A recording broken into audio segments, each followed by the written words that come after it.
asalaamaaleykum mbokku téléspectateurs yi safoo seen télévision Somo TV man la Ndiaga Star di nuyu képp koo xamante ni yaa ngi safoo sa télévision Somo TV te rawatina ñi nga xamante ni ñooy bàyyi émission bu mag bi muy Lamb TV tey dañoo ñëw géejawaay fekk le grand champion muy Mbaye Tine Junior kenn dootu ko présenté ci lamb ji tey moom lañu ñëw seet si war a waxtaan ak moom waxtaanu lamb bu yaatu ma ànd seeg Cheikh Somo jinne caméraman yi ak Kia Khadim ak Thiat ñi nga xamante ni ñoo nekk ci réalisateur bi lépp ngir lan mbër mi nga xamante ni moom moo waral suñu déplacement tey muy Mbaye Tine numéro 2 tey moom lañu ñëw seet si kon gars yi tey dañuy waxtaan lépp lu jëm ci làmb dara du leen ci raw Ndiaga Star ak Mbaye Tine numéro 2 tey làmb rek lañ fiy waxtaanee champion maa ngi lay ziar. waaw Ndiaga ñu ngi lay bégee ginnaaw ma sant yàlla waaw jëm si yoon bi maa ngi sant sama ñaari waajur waaw di sant waa kër gi waaw kër gi ma nekk nii di sant sama doom day làmb ak père Begaay ak waa kër gi yëpp jigéen ñëpp maa ngi sant di leen gërëm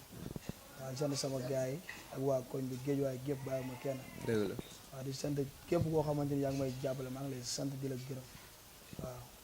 waaw ginnaaw bi nga sante gërëm mais Mbaye Tine dafa mel ni dafa xaw a ragal de nu mu demee noonu ba tey voix bi xaw a sedd nii wala koor gi la. non mooy loolu koor gi la. koor gi la waaw tey dama bëgg ñu waxtaan ci waxtaanu làmb bu yaatu. dëgg la tey Mbaye Tine ñu gis sa dernière sortie yàlla defal la ci ndam. tey nga nekk Ikiri Waalo. nekk poulain Lac de Guiers numéro 2. Lac de Guiers ñu ngi koy nuyu au passage. tey lan ngay wàccaay ak lan ngay pare li des ci sa carrière ci làmb ji. tey loolu moo tax ñu ñëw seet si la pour bëgg a waxtaan ak yow waxtaanu làmb depuis bi nga jógee sa combat ba léegi ci yan préparation nga nekk. waaw démb ma jógee sama combat ba léegi ñu ngi waajal démb rek dina lañ jógee ay 1h 2h. chaque jour lundi ba vendredi ñu ngi montagne nekk yoon bële man ak sama doom day la déggee numéro 2. dëgg la di waajal ñun nag ñu ngi waajal pare nañ ko waa. pare nañ heure bu ñu fëggee ni ñoo combat rek. ñu pare nañ ko waa dañuy jël. pare waaw mbër mu ndaw nag du préparé. dëgg la day pare quoi. day pare te ñun moom saa su ne ñu ngi ci quoi.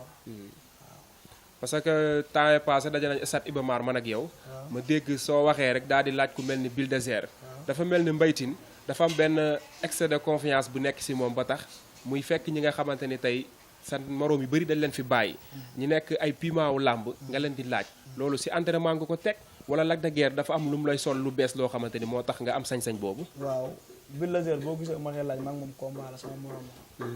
maa ko bëlee combat maa ko victoire. amul leen loo xamante ni ëppale na ma ko ci làmb loolu moo tax ma koy laaj. parce que dafa bëre grand combat te ma yàlla def na bëre guma grand combat mais maa ngi bëre ay spécial. waaw ku bëre 13 combat. waaw làmb xam na la quoi. làmb xam na takkusaan bu ne. dëgg la xam naa ko bëri naa stade Demba Diop. Léopold Sédar Senghor Iba Mar làmb banlieue fu ne bëri naa ko. dëgg la waaw kon maag Bulldozer jaadu na quoi comme 9 victoire. 9 victoire waaw Bulldozer waaw du yoon sax ma koy laaj. dëgg la mais damaa xam ne maag moom làmb la quoi. làmb ju war a neex la waaw làmb ji war a neex la. mais tey ñu gis comme sa plan de carrière dafa mel ni ku am 13 combats jaadu na nga war a mën a bëri grand combat bëri mbër yi nga xamante ne am nañ tur ci làmb ji mais retard boobu ci yow la wala ci promoteur yi wala ci ay ci staff la lan moo wala retard boobu ba léegi mënoo yegg si foofu. retard du ci man. noo ci ménagère yi la rek. ci ménagère yi la. mais waaw du ci man quoi des fois xam nga des fois làmb baay dafa doy waar des fois da lay jox adversaire yoo xamante ne mooy loolu. xam nga mais instant làmb ji moo saturé quoi. moo saturé tey jii bu la wooyee xam nga di la proposé combat. boo bañee rek jox ko sa morom. dëgg la moo tax far laa fa di nga jël jéem a bëre quoi. di nga jël jéem a xam nga ndax say supporter chaque jour yaa ngi entraîné xam nga te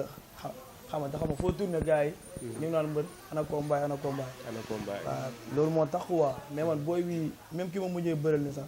du ma morom keroog Modou Mbaye mi ngi koy wax mi ngi naan ma Mbaye Tine ki ngay bëral ni doo morom ci la. doo morom. waaw ma ne ko non xam nga nu mu fa demee la quoi. dëgg la ak fi ma jigéen moo tax ma jëloon ko. waaw mais du ma morom. doo moromam ci làmb. voilà ba may daan ñànga stade Demba Diop. jour combat booy ñaa Garga Mbossé boobu ñànga ay champion mag la fi daan. champion yi mag. waaw teg la 8 victoire. ñu jox ma ko ma daan ko.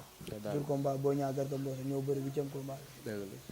ma jóge fa daan ay mbañi keere. mbañi keere ay gaaro gaar. gaaro gaar yaa ko daan. dëgg ay la Famara Coor Modou Nixon. ñoom ñëpp yaa leen daan. waaw dëgg la ay Sa Combe. mais lan moo tax tey yow boobu ba léegi bëreegoo grand combat. waaw mais léegi rek jarul yàqamti. xam nga man xale laa xëy na waaw xëy na man damaa teel a bëre rek. dëgg la xam nga gars yi mais man booy bu ndaw laa judduwuma sax. dëgg la billaay wala judduwuma mais man yàqamtiwuma dara sama làmb. te déwén bu sooy ba suñu borom dinaa bëri grand combat. mais est-ce que bokkoo ci mbër yi tànn adversaire parce que da ngay gis mbër moo xam ni. non man nag dafay entraîner. matin au soir. tey ñu jël adversaire jox ko mu ne kii laay bëreel du ma bëre kii est-ce que loolu tamit yàqut làmb ji di tardeel làmb ji. ak coalition yi am ci làmb ji léegi. waaw dëgg la man nag du ma tànn. man moom képp ko xam sama premier combat ba léegi musuma bëree combat boo xam ne combat bu yomb la. dëgg la barki alxuraanu karim sama combat yëpp nag sama 13 combat yëpp na la fay dem billaahi man ay der laay bëreel. ay der ngay bëreel ay bër kaamil te dama leen di daan. ndeysaan billaahi wallaahi. ñoom ngay bëreel ay der daal ngay bëreel yow. waaw ah kon bokkoo ci mbër yi tànn bojo bojo yi. non non billaahi wallaahi dëgg yàlla moom bokkuma ci quoi. mais ñu ñëw ci sa turandoo. Mbaye Tine bu Mor Fadam. mais parce que yow moom nga tuddee boppam. sa ñu lay wax Mbaye Tine Senior. mais ban relation ngeen am ba tax nga tuddee ko sa bopp est-ce que tamit léegi nekkatoo fa. yaa ngi si Lac de Guiers. est-ce que tamit relation bi ngeen amoon ak bi nga fa jógee dem si Lac de Guiers ba léegi relation boobu mi ngi continuer. waaw Mbaye Tine waaw démb rek ñu ngi dégg moom Mbaye Tine moom damaa ñëw écrit moo faral. dëgg la mu jël ma bëggal ma boppam. waaw def ma comme rakam. man sama premier tour làmb Orca laa tuddoon. Orca waaw dëgg la bëri naa ci 3 combats ci Orca bi. léegi ba may bëree Mbañi Kéré jour combat koo ñaa Balla Diouf Kandji moo tëggoon làmb ji. Kandji woo ma ne ma booy sa tur bi kat da nga koy changé xam nga tur bi kii la quoi publicité la quoi. publicité la waaw sama manager wax ñëpp wax. xam nga soo ne du ko changé. après ci laa toog waaw xam nga daal waxtaan ak gars yi. waxtaan ak gars yi. après xam nga te xam ne Mbaye Tine sama grand la. dëgg la xam nga te tamit heure su ma amee combat da ciy sonn. da ciy sonn. di ma jàppale contact di ma yem mat naa di si sonn quoi ma ne kii kat war naa ko mën a xam nga tuddee sama bopp. dëgg la waaw loolu moo tax ma tuddee ko sama bopp. moo tax nga Mbaye Tine maa ngi moom làmb boole moom sama grand la. sa grand la dëgg la dama ko jàppale comme sama mag billaay wala dama maa bëgg. dëgg la barki aw di nga ñaanal combat bi di ñëw moog li bu joor yàlla na ko si yàlla may ndam. dëgg la waaw dëgg la Mbaye Tine moom dëgg yàlla sama doomu ndey la ko wax. sa doomu ndey la waaw Sénégal Ndiaye waaw ñëpp xam nañu Mbaye Tine sama grand la. ñu ngi koy nuyu bu baax sax billaay walaay. waaw ñu ngi koy nuyu bu baax moom day bàyyi xel télévision Somo TV mais tey mbëri comme mbëri ndaw yu mel ni yow yan jafe-jafe lañ am ba tax tey nga nekk xale année bi nga siy bëre benn combat est-ce que tey Mbaye Tine numéro 2 est-ce que am na leneen lu muy liggéey lu bokkut ak làmb ba promoteur yi bu ñu ko seetseegul mu mën a jàpp ci loolu ba keroog muy am combat. waaw loolu moom dama si sawar wax quoi parce que man moom bokkuma ak yenn mbër yoo xamante ni duñ liggéey. duñ liggéey man damay liggéey xam nga sànq ba nga may woo maa ngi lay maa ngi Colobane nii. dëgg la waaw sama place. dëgg la dëgg la maag sama doom day làmp. làmp waaw ñu ngi koy nuyu bu baax làmp ñooy ànd di liggéey. billaay wallaay man heure su ma amul combat. dëgg la damay liggéey di ko booleeg samay entraînement. mais heure su ma amee combat dama koy bàyyi muy liggéey. waaw wala moom tamit heure bu amee combat ma bàyyi ko mu dem entraîné. dëgg la xam nga waaw man nag bokkuma ak mbër yooyu quoi man dama am sama jox en même temps man damay entraîné chaque jour. ngay entraîné chaque jour. bis bu yàlla chaque même bu nekkul wéeru koor. chaque fajar maa ngi géej. ngoon bi su ma mënee dem salle de musculation dem su ma mën a dem école ba dem contact. école ba dem. waaw mais du ma toog jour boo xamante ne moom dëgg yàlla du ma entraîné. dëgg la mais yow tey ñeme teew ku la joxoon avance bu Bulldozer pare nga tey pour lekk ko tey Mbaye Tine Senior est-ce que du tey caméra yi ñoo la tiim waa Somo TV seet si la nga ñëw toog di wax lu la neex si plateau bi. keroog dañoo bëggante esat mu ne ma yow da ngaa ñàkk fay de war a maa tëkku mën na ko yow loolu ko mën na ko yow dëgg la maa raw si làmb dëgg la mais damaa xam ne yow bëri nga grand ko man làmb ji léegi xam nga gars yi mooy loolu promoteurs yi yaa ma gën a xam baax daa am bëri yoo xam ne ñoom la ñuy jéem a kii quoi favoriser. dëgg la Bulldozer maa ko balay combat alliance biram man moo ma daan léegi moom mu bëre alliance biram daan ko man alliance biram ba may daan heure la woon léegi nag gars yi laa bëgg a kii xamal ni alliance biram duma moromam isa may dégg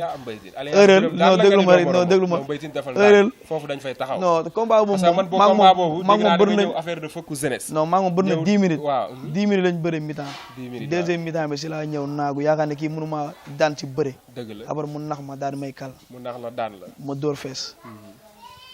ci laa fa jógee nag daal di am mbay balagee daan ko moom nag ci la bëre teg la si 2 défaites te man nag ki kat daan laa soxla muy Bulldozer loolu moo tax ma bëgg a bëreeg Bulldozer bëgg combat ak Bulldozer waaw Bulldozer de en tout cas mi ngi lay dégg te dinañ ko seeti te moom day seetaan Somo TV rawatina Lamb TV te lépp loo fi wax tamit na doon loo xam parce que dañ ko yóbbul non Bulldozer moom man maa bëgg a bëreeg moom dëgg la même seen ma lekk sax ku ma jox avance am ma lekk daal di koy lekk barki Seydi naa ma xam nag keroog dama doon tëgg Bulldozer mu may bu max maag moom xam nga bañ nar fa jàppante yooyu noonu général waaw mais moom champion la quoi mbër du def noonu waaw moom xam nga mooy loolu ko man moom mbër la quoi champion la mais li muy doxalee champion doxalee noonu waaw même boo andee sa rakk sax xam nga waaw parce que man booy bi sama morom la quoi yor la maam ñu dëkkante xam la waaw yooyu noonu mais yi muy def naay sul quoi waaw muy def naay sul waaw naay sul dina ko dégg bu baax mais lan moo tax tey nga jógee ikiri Mor Fadam demaat biir Géejawaay dem ikiri Waalo dafa am lu la metti ikiri Mor Fadam moo tax nga jóge fa dem ikiri Waalo wala yow li nga bëgg dëgg-dëgg dafa amul foofu non dëgg yàlla dara méttiwuma fa xam nga ren gars yi dañoo def benn mafia bu dëgër waaw benn mafia boo xamante ne nii ñu naan ko mafia Kara suñu benn père mafia Kara dafa yor benn ñaari poso bar dëgg la billaay wala chaque fajar mooy yee mbër yi nekk fii yëpp waaw mais nag mbër yooyu xam nga ikiri Waalo ñoo si ëpp quoi ikiri Waalo ñoo si ëpp te man tamit ñoom lay ànd ak guddeeg bëccëg dëgg la ikiri Mor Fadam moom dëgg yàlla dara aw maa ñoom benn problème dara méttiwu la fa waaw mais man maa jékki-jékki xam ne fii ka sant ma fi sama bopp naa fa jóge quoi dem ikiri Waalo dëgg la mais wax dëgg yàlla nekkul dara mais teewul yaa ngi déggante ak waaw teewul maa ngi déggante ñoom pas de prési quoi pas de prési sagu ñu ngi déggante ba sama combat bi rek sonn na si trop ngaylum tamit noonu demoon naa fa di contact yàggul dara Mor Fadam tamit noonu sama moom sama père la waaw mais ikiri Waalo maa ngi sant ña fa nekk si mel ni ñoom Grand Rone Alioune Seye numéro 2 moom dañoo jël jàppee ñu comme rakam day sonn suñu heure bu ñu amee combat day dagg yi dem di xama waaw di sonn suñu xama di sant sama grand Lac de Guiers numéro 2 Lac de Guiers numéro 2 Lac de Guiers numéro 2 kooku man aw ma fayam ci làmb dëgg la waaw loolu sax dama lay dog foofu dinañ ci ñëw parce que Lac de Guiers numéro 2 ku la xam sa diggante ak moom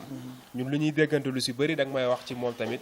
baax geeg jàppale gi mu lay jàppale loolu man dinaa la si laaj pour ñu ñëw si mais tey avant may laaj tey Lac de Guiers numéro 2 tey ñu gis ni tey mbër mu ndaw muy bëre par benn combat te man gis naa sa combat nga nekk mbër mu am ginnaaw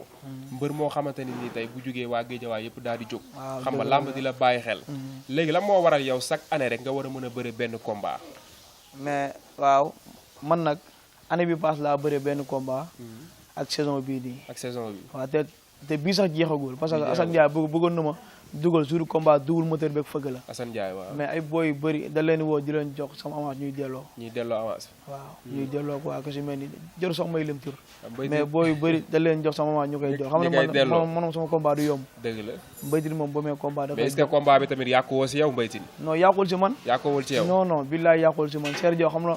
Seer Diaw kii dox combat Assane Ndiaye sax ñu déggante dëgg la Seer Diaw combat bi moo koy dox sax ñu déggante dëgg la sama combat bi passé moom ma koy jox man ak Mbaye Balla Gaye yéen moo koy dox waaw dëgg la mais tey kon comme image bi fi mu nekk nii dafa mel ni suñu réalisateur bi jox nañu ko ñu ngi koy seetaan nii tey combat bi ñu gisoon mu amoon tension metti woon loolu mu nekkoon sa digganteeg Caatu Bambay waaw Caatu Bambay dafa mel ni combat boobu dafa amoon tension amoon empereur parce que maa ngi gis si biir combat bi mu daw jël la parce que dafa mel dafa jël coup moo tax mu daw jël la wala nu mu demee noonu waaw dafa jël coup dafa daw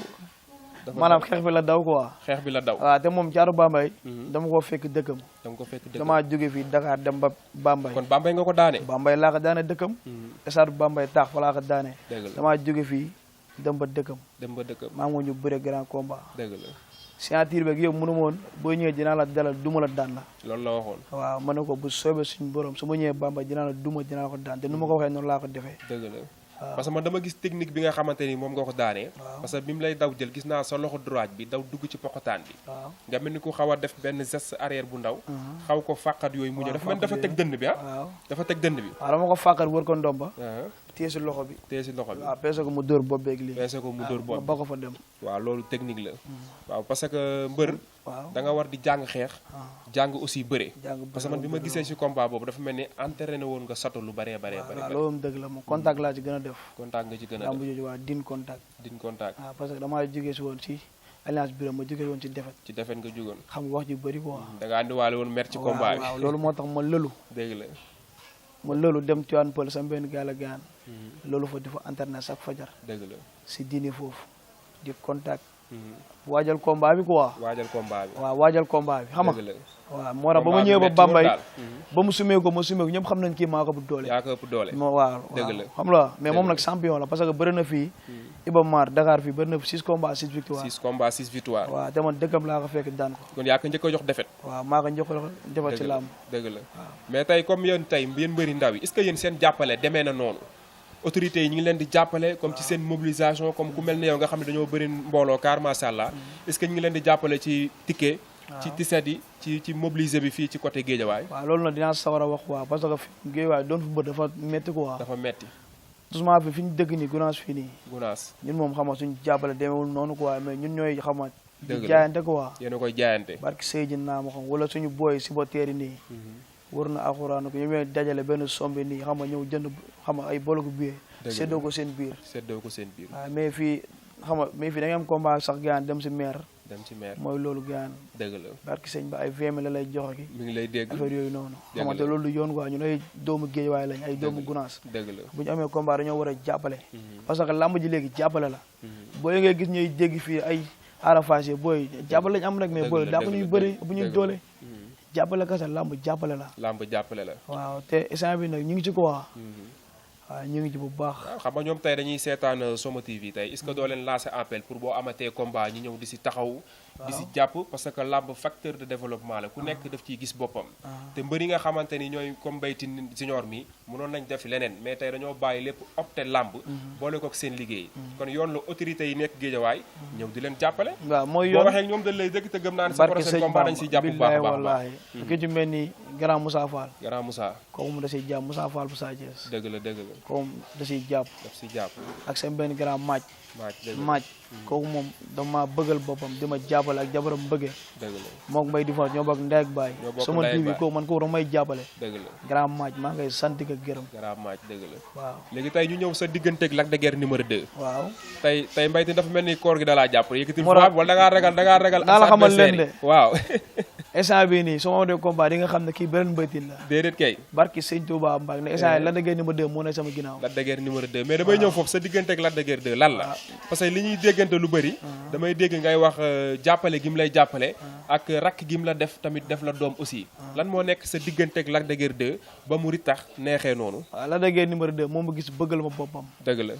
barki Seydina man tam ma def ko grand bu baax dëgg la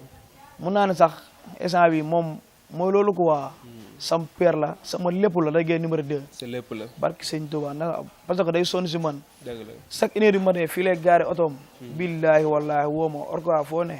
nañ dem diine ba si démb rek si lañ jóge démb rek barki Sëñ Touba Mbacke des fois mu yéema ñu dem saalu olympique waaw dëgg la xam nga moom tamit moo lay taxaw daal instant moo may taxaw fépp moo tax man la instant sama prochain combat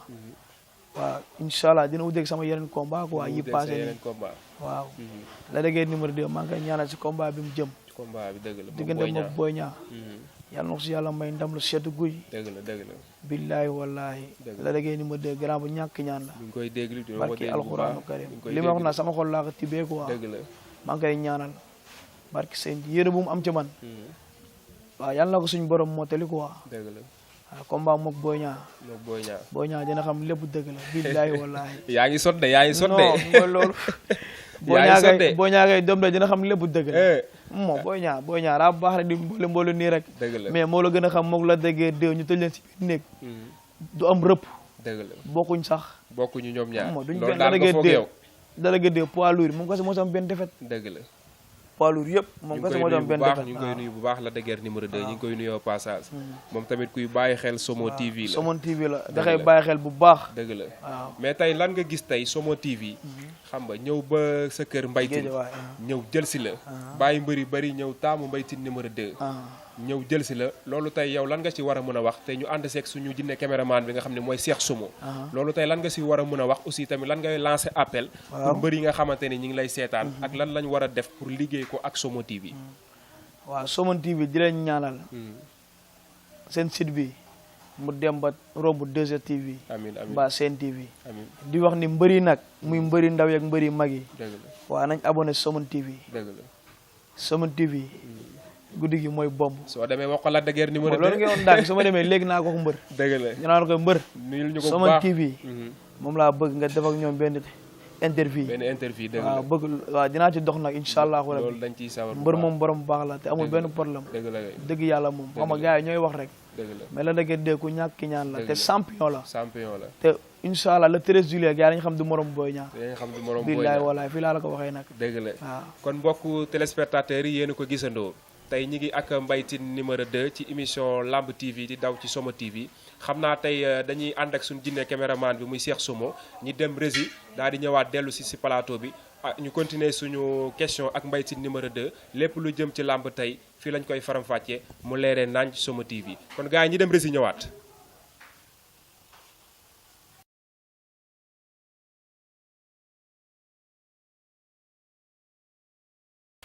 jërë ngeen jëf mbokk yi xaritu téléspectateur Somo TV tey nag ñu ngi seen émission Lamb TV ñu ñëw fi nga xamante ni moo di Géejawaay seet ci ki nga xamante ne bi moo di Mbaye Tine Senior bu ñu ko waxee xel yi dinañ dem fu sore sori ba ci Mbaye Tine numéro 1 tey nag ñu ñëw suñu papa bi di papa Bécaye Mbuub dégg ko suñu micro ngir mu wax ñu lan la xam ci ki nga xamante ni moo di doomam ji nga xamante ni moo di Mbaye Tine numéro 2 papa Bécaye ñu ngi lay nuyu. waaw maa ngi leen di fay maa ngi sant yàlla bu baax di julli ci yonent bi sallallahu alayhi wa sallam sant it sama ñaari waajur di leen xamal ni Mbaye Tine xale bu baax la xale boo xam ne nii respecté na doomu aadama nangoo liggéey gëm entraînement gëm làmb ca doomu aadama bi moom bu fekkente bi ni gëm na loolu rek lu mu gëm rek dafa lay jariñ doomu aadama bi loo gëm rek mu jariñ la te moom gëm na làmb te làmb bu nee làmb rek nee na sport waaw moom moom ci wàllu boppam aussi it bu fekkonte bi ni doon na comme ni xale yi mel léegi kon duma ko bàyyi mu dugg fii ci kër gi ndax mook sama jarbaat làmp lay àndal te làmp amul benn caaxaan moom liggéey wàcc ñëw tëdd moom it mu gis loolu ci moom ñu àndandoo bokk di liggéey loolu moo tax ma gën koo nawloo te bëgg na làmb te ku ko jàppale dina dem. gis nga ne bëgg na làmb ko jàppale dina dem. ndax xam nga ni Mbaye Tine mën naa bëri. mën na bëre torop te aussi it am na entraînement ca soxor na. da nga seetaan ay combat. combat yi dama koy seetaan bu ma seetaanee combat am damay bëgg ba sar xolle. da nga dem stade. non non stade moom la plupart souvent dama fa dem. yaram bi toog rek di xool télé bi. macha allah waaw. waaw lan nga ñu mën a wax ci Mbaye Tine ci ay qualité am ak nekkinam ak yow ci biir kër gi. moom nag toujours nag mi ngi ci donkaas gi jotaayu teraanga ndax nit ki bu fekkente ne exemple bon da ngaa yaru nekk xale ba pare yaru sa loxo bu setee rek da nga mën a bokk ki mag loolu nag laa gis ci moom moo tax ma tenir ko en considération ba lépp loo xam ne lii def ci yëngu ci lu baax aussi it ñu jàppale ko ci loolu mais nag actuellement lii nga xam ne nii moom lay def muy bëre promoteurs yi nañ ko dimbali buñ ko dimbalee rek dana baax te bëgg naa mu nekk champion bu mag a mag a mag a mag ku ko jàppale rek dina nekk champion bu mag. ku ko jàppale dina nekk champion bu mag. ban combat moo la gën a neex ci combat Mbaye Tine yi mu bëri yëpp. xale bu ndaw la nag man ak moom presque ñoo yarondoo dafa baax yaatu bëgg métier am jom xam li mu doon barki Serigne Touba ku baax la wóor na Alxuraanu Karim ñoo ngi koy ñaanal bu baax a baax a baax a baax. gis naa la yaa ngi def sa njaxas bu baax def sa caay ak sa njamput xam naa ne yow dem katu stade nga da ngay dem stade bu Mbaye Tine di bëre. waa dañuy dem stade parce que jaral nañu ko. dernier combat bi sax xawoon na am tuuti litige ndax dafa daan waa ji ba pare ñu jox waa ji victoire. lu waraloon loolu. mais xam naa nag peut-être ci njuumte la ci ñoom. waaw ci arbitre yi. waaw ci arbitre la war a doon waaw. souvent day am mënu ci ñàkk. mënut ci ñàkk ndax kenn matut. waaw waay. waaw lan ngay tëjee papa. li may tëjee moo di na ko promoteurs yi geesu ndax buñ ko geesoo rek lépp dana baax ndax doon na xale bu am jom à part làmb ji sax liggéeyam la jëkk a jàpp. waaw man yaay Fall laa waaw yaay Fall laa. macha allah ñoo ko gisandoo yaay Fall la nekk dëkkandoo Mbaye Tine Junior donc ko gis ni mu waxee rek xam ne xol la waxee ndax nee na ñoom ñaar ñooy yarandoo kon seen Lamb TV la woon. saa bu wàccee aussi mi ngi ci ay entraînement am